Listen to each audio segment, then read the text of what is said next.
What do Wall Street investors and traders think about the market at the current levels? In today's video, we take a look at some of the biggest calls being made right now at the most traded zone and how flows have changed over the last 2 weeks into new asset classes. Yes, we've seen the big breakout in silver that we thought was about to happen, and we've just busted the bear bust in terms of Bitcoin bulls. Could we be going for an all-time high? And where are those levels? Join us today as we cover stocks, commodities, and cryptos in what is going to be a big video.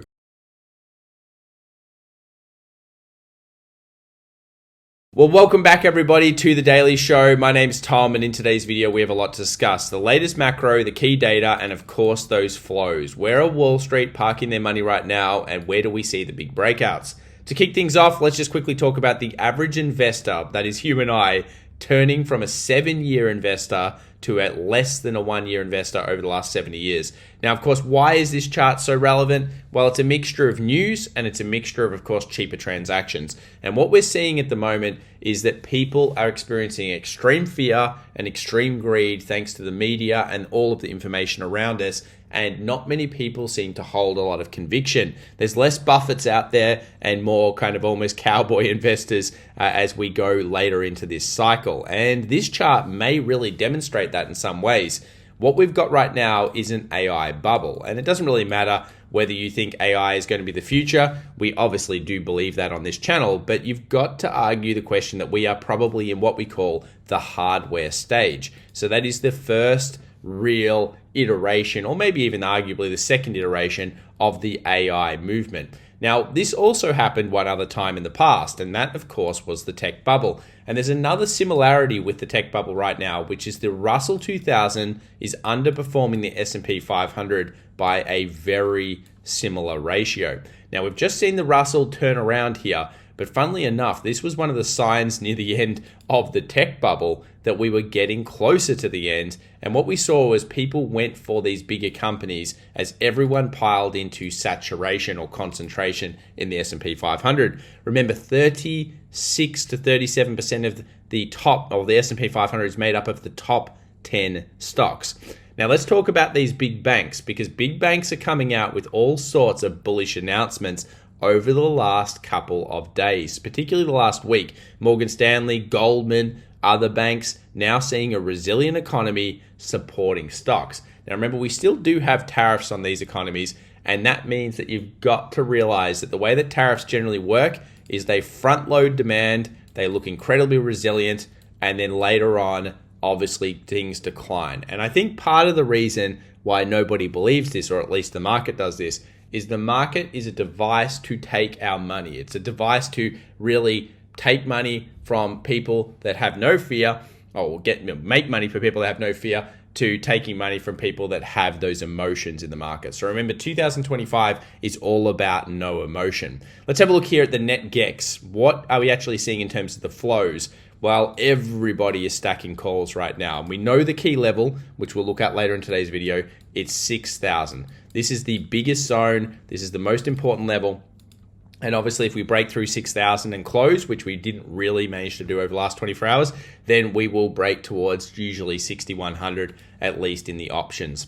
In terms of Morgan Stanley's latest report, you can see here, weekly warm-up, don't fight it. Equities remain resilient in the face of mixed macro data and noisy headlines. We're focused on the rate of change, which is improving on multiple fronts, and the most important one being EPS revisions breadth. Our 12-month outlook remains more constructive than the consensus view. Near-term risk is tied to rates. Now remember, just a few weeks ago, or maybe even a month and a half ago, every one of these big banks downgraded their S&P 500 12-month targets by factors of even upwards of 1,000 points. And this really just shows that people are just following the flows. And at the moment, the big thing here is AI is having a real impact into adding growth to the US economy. So obviously we do know this. We saw that in several charts. If it's your first time here, make sure to subscribe. Check out our weekend video. I share a chart on that, which I think is pretty cool. Now, we know that Bank of America are basically saying here that, yeah, we're seeing a little bit of EPS model like kind of softening, but generally it's started to slow down. And at least the argument on the street right now is that we've priced in slower growth and we've priced in what we call a dull bull market. And a dull bull market especially if supported by policy, that is government policy, or by the Federal Reserve doing some type of QE, often can be still quite bullish. And of course, we've got to look at that as it's kind of near the end of the cycle and we're looking for the signs. Now, notoriously, we look for healthcare to outperform, which is not happening at the moment. Only utilities is, which, yes, it does mean defensives are there. Defensives are doing well, but we're not quite seeing the signs of a market tipping over just yet. It's being driven by tech, by metals, as you'll see later, and now by hyper growth. And that usually is a sign of euphoria. S&P 500, you can see here, does have CTA support. So the CTAs are starting to play catch up. And basically, these are momentum funds. And you can see here that they're about to make a new high as the markets are continuing to drive up. So at least on the CTA front, they're starting to play a little bit of catch up. Now, we do often share Wayne Whaley's stats here, and he's got some great stats over on X if you're interested in following. And he's just come out with his 30-year bond yield performance from June 10th to the 30th, and this is a pretty big one. Basically, what he found is that we usually see yield softening around this time. Now, as you know, we're watching the US 30-year in particular, because if the US 30-year goes too far past, let's say 5 to 5.1%, we're seeing the US government have to come out and basically say something to try to get that back down. There's clearly a big level there at about 5 to 5.1%. Now, if we do get softening, that could be bullish for the market, and it also could be bearish for the US dollar. So what does this mean for investing over the next month? Could it be that international is going to continue to do really well? Well, that's traditionally what's happened. It's usually been US dollar down, and then you've seen quite a lot of movement into international in the last kind of, periods of time. And you can see here, dollar index down in a month. Overall, that has generally led to bigger flows going into the international market. It often also leads into small caps coming through. And I think that's interesting because as we're seeing potentially this US 30-year starting to stabilize and the dollar facing one of its biggest questions yet, which we'll look at later on today's video, if that starts to break down, could small caps actually be more of a beneficiary than large caps from this particular move? Well, that has been traditionally how it's worked, and we'll be watching it. Let's now talk about Bitcoin for a second here. We've taken out the bear bust. So basically, we had, and we suspected this was going to occur, a head and shoulders pattern. It doesn't really matter who you are as a technical analyst. This would have been seen as a head and shoulders pattern, and it kind of did break the low, but it didn't really close. And obviously the close is the super key here, and people will have been caught offside here. That's why we're seeing such a large move to the upside. If you pause the video right now, what is your target for Bitcoin this move? I guess if I was looking at it, I'd say about 120, 125 is the kind of target that we've had for a long time. 125 obviously being the major target we've looked at, and we will put this on the chart later on. But this is a huge move, making a high, going above the right shoulder, closing above there on the daily. This is all a really good sign that it's risk on across the board. It also shows alternative assets. Those three pillars that we've been discussing are so popular right now: gold, silver, Bitcoin. Gold dealing banks just reaped 500 million as tariff panic set in, according to the latest JP Morgan Stanley kind of reports. And it shows that there is an arbitrage going on, and also that geopolitical tensions, which are going to continue, we believe, through 2025, 26 into 27, continue to drive the metals market up. And you may think, well, the metals market has gone ballistic, but actually this chart really shows you mining industry. Now, of course, this is not gold, silver, and Bitcoin or anything, not that Bitcoin's a metal, but mining industry as percentage of global equities, yeah, it's really low. Percentage of global equities, it has never been lower. 1% of global equities now made up of mining companies. And this just has never, ever happened before, where numbers are just unprecedented. And it's a mixture of some of these companies now private. It's a mixture of course, China buying up a lot of these as well and taking them off the market. But realistically, 1% is very low. So will we see the age of metals once again? Are we going to see mining companies really come through? Gold and silver, we've been arguing for the last 1.5 to 2 months that silver was going to overtake gold in terms of performance based on our silver gold chart, and that has started to happen. Gold CTAs, which is of course momentum funds are starting to drop gold a little bit, which is a concern. But generally speaking, it still looks pretty good on the longer term. I think that whatever you're looking at in the shorter term for gold, generally speaking, the medium to longer term still looks good. And the reason is this latest Goldman Sachs report, just another report showing that buyers have come in, and it's been China buying through different sources. China seems to be doing a lot of sneaky buying, and Goldman Sachs actually estimates that China has purchased so much gold on the London OTC market compared to what the PBOC purchases look like. So this is a massive one. It says the latest forecast now is 50 tons of purchasing. So there's some big purchasing going on from gold still, but it does need that extra momentum catalyst as we see the gold to silver ratio drop back down. So this is the one we've been looking at. You can see here this huge report showing that we hit that 100 level. Obviously, whenever we've hit that in the past in terms of the ratio gold to silver, or you can do silver to gold, which is the way I like to look at it. And whenever you hit these levels, you've seen notoriously silver start to fly. And silver at the moment, as you'll find out in this video, is really in the middle of kind of just like a momentum move. Could it be 42, 43 before we actually see too much stopping? Gold performs well during panic sell-offs and recoveries. I think that's important to note. Here are some of the biggest crashes that we've seen over the last kind of 20, 30 years. And again, gold has outperformed US treasuries every time pretty much through those. Now I want to talk about Tesla for a second. Of course, the negative news is big. We saw that the feud has kind of gone down a little bit between Tesla or Elon Musk and Trump. And this has led to a couple of things. Number one, it's led to people downgrading the stock across the board. We've got to remember, though, the actual levels were quite high coming off this. We saw, of course, the stock being as high as 400 plus, and this was leading to, you know, some pretty big upgrades. Now, is it time to actually think about buying Tesla? Well, according to retail traders, yes, retail traders bought big time off that low. And why we know this? Well, Tesla 2X, so this is ETFs. Obviously, we're seeing a lot of retail traders using leveraged funds nowadays. Massive inflow into 2 times levered funds around the 275, 280, 300 level. And we do know that this is where the put wall also sits for the stock. So it makes sense that we are kind of in this market where options is everything and sentiment shifts and leverage is going to be everything moving through, especially the rest of 2025. And we'll be tracking specifically the leverage because I think it's going to be a big deal. Now, most people have the US market kind of sitting around here in terms of the AI boom versus the tech boom. For me, I've got it kind of in more these locations here, which are basically fall-offs that then recover pretty strongly, but we're getting closer to the highs. So I kind of feel like we're in the bottom of the 9 in terms of where we are in the innings.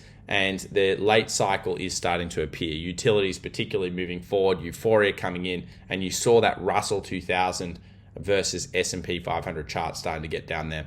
Over the last 5 days, rotation has been semiconductors, metals. Actually, semiconductors are pretty underrepresented in a lot of retail traders' portfolios. People lost faith in those over the last kind of period of time.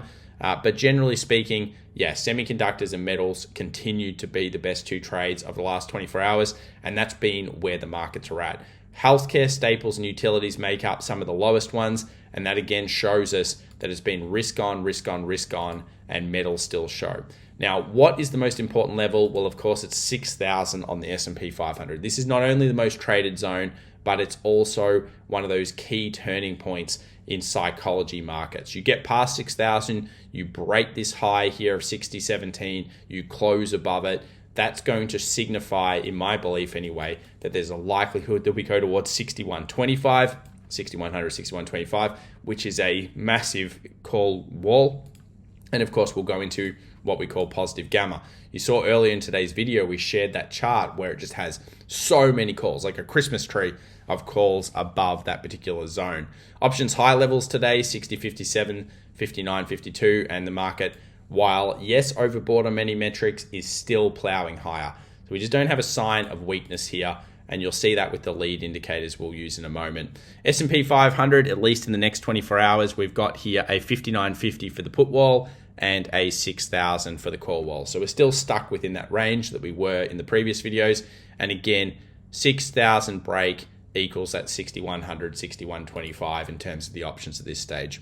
What about something like Tesla? 280, 300, 280, 300 for the puts, And for people to really start getting excited about buying Tesla back up again, it's going to be a 320, 325 at this stage to switch to the positive gamma side. So at the moment, we're kind of in a neutrality as the market holds this level, but it was a good switch over the last 24 hours. If you're a bull, we ended up, I think, starting off at around -3, -4 for Tesla, ended up at about 4+. So it was a pretty big movement in the day. What about Nvidia? Still struggling with the 145 to 150 bracket. We know that if we get past 150, Nvidia is going to be all over the news and everyone's going to be talking about it. And we're still up there at those high zones. Let's now have a look at the lead indicators. First up, no signs of 5% plus for the US 30-year at this stage. So obviously that's a positive for the markets currently. We also don't have bonds and options markets freaking out at this stage. So the bond options markets are not freaking out. That is a good sign. We always look at this as a positive towards risk on. And the US dollar does look a little weak. So what that's telling us is we had this really bad weekly candle here. And what that basically is showing is, sorry if you heard that sound, it's not you, it's me here, guys. But basically you can see here this rejection candle. And this was a really negative candle in my opinion. Then we got like a bit of a short off. And if we take this low out here, we're probably going towards 95.50. And that could be good for the Russell 2000. And obviously it could be also good for the continuation of the international investments, which have been the strongest this year in comparison to the US. 98.28, a key zone to be watching on the dollar index. Gold just stagnating around the dollar or the daily 20, and you can see here it's, you could argue, I guess, a very small time frame that maybe there's a bullish case to be made around this zone. You've got kind of that small change of trend. You've got a demand here. Probably be looking at a 33.28 plus close in the smaller time frames to really solidify buyers are back in control towards 33.60, but still some decent day trading there on gold. Silver, on the other hand, very rallyific. This thing is absolutely going crazy, and we thought it would. Do I think there'll be pullbacks? Yes, of course, there always are in metals, but do we have a sign of that yet? No. You're starting to get overbought, but we're not extremely overbought, and the market obviously has nothing on the left-hand side until 42.43. So this is a big win for silver traders. It's been very good. And I'm glad because, we were talking about this for a while, but it's obviously been even better in terms of the starting pattern here. US oil also looks kind of bullish at this stage. Double bottom. This will be the kind of call that most people will have on it. You can see the low here, and the intervening peak. And generally people will be looking towards 70 plus a barrel. At this stage, it seems to be risk on for oil as well, which is an interesting one because usually if oil's going up, yields are going up, but we're not seeing yields really moving too much. Tesla came down to 280, which is the put wall, and then bounced off that zone going above 300. You can only see that as a relative bullish sign, and a lot of people are going to have stops below 272, 273, so that's going to be something to watch. When we move over to Nvidia, you can see here that we have kind of like a consolidated market at around this 144, 145. We know the 145 is a key break for call walls, and then we go towards 150, and then we go towards, obviously after that, 165, 170. So the market is slowing, it's consolidating, but that being said, it's still dull. And you do not short dull markets because dull markets tend to blow your head off if you go towards those as in terms of selling market area. What about ARK? So this is showing us again risk on is coming into small caps. ARK, Cathy Wood's fund, often synonymous with hypergrowth, broke out on Friday. Another good session, closed on its high. Again, no signs of letting up just yet. And we see here AMD also going through that 120 zone over the last 24 hours, up 4.77%. So pretty key level there for AMD, for a lot of semiconductors doing well. HSI, Chinese markets still looking really, really good. Moving towards, of course, something like the 24,800 highs. And for now, we're seeing liquidity. So China is continuing to inject liquidity. And of course, that is usually a positive sign for the markets over the next couple of months. US 2K, the inverse head and shoulders, everybody knows. Next movement, could we be going towards 22,000, 2,290, 2,300? That seems more likely than not. Again, these are bullish signs. We don't see bearishness yet. Yes, you might have overbought indicators. Yes, you might have all these things. You got no flow to show it yet. And no even dark pools. We haven't seen any large dark pools over the last couple of sessions. We will update if we do. NASDAQ, it's overbought. But the most likely next level is 22,000, kind of 150. And at this stage, it's still climbing up. It's dull. And you know what we say, dull markets don't short them usually. It basically means that we could be going towards a 120, 125. If you actually look at something like a fib extension, which I'm sure many people do look at, and you guys, I'm sure, do know how to do it, then even a 1618 extension, which is a very powerful one, that's pointing towards a 130. So yeah, what's your call on Bitcoin? A lot of people are going to be looking for these 120, 130 levels now. And we've obviously always had 125. So each 5,000 increment around there is going to be key to watch. But Bitcoin does not look weak on these charts.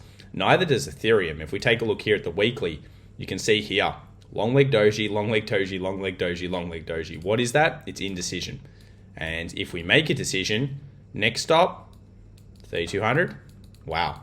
Big moves here on the crypto markets. So effectively, it's just risk on. A lot of people must be starting to short or trying to just like predict shorts here. It's not that it can't happen. It's just that we don't have the signs. What do you guys think? If you do have a really bearish sign, other than anything else, you know, that's like a particularly good indicator, like even bullish percent index, any of those types of things, yes, they've all got overbought, but they can stay overbought for a while. So at the moment, flows are still bullish. We're still seeing a series of higher highs and higher lows. If that changes, we'll update. If we see dark pools, we'll update. But yeah, it is what it is. These markets continue up. And silver, of course, has been probably the standout of the last week, along with some hypergrowth stocks. What else are we watching this week, though? Well, we've got core CPI coming out on Wednesday, which is, of course, a key watch. Then we've got PPI on Thursday, 8:30 New York time, same as CPI. And then prelim UOM consumer sentiment, which is also an important read. So we've got basically 3 big data reads. The only one you need to be probably paying attention to is going to be CPI. We'll report on PPI as well, though, of course, to see what's kind of in front. That can be a good in front reader. But yeah, the question is, have tariffs actually caused inflation? So far, it hasn't shown that way, but notoriously, it ends up usually looking that way in the future. What else have we been looking at? Check us out on X if you're interested. And of course, as a summary of today, it is still basically this, a series of higher highs and higher lows, although dull market. And yes, we are seeing all sorts of things breaking out in the news.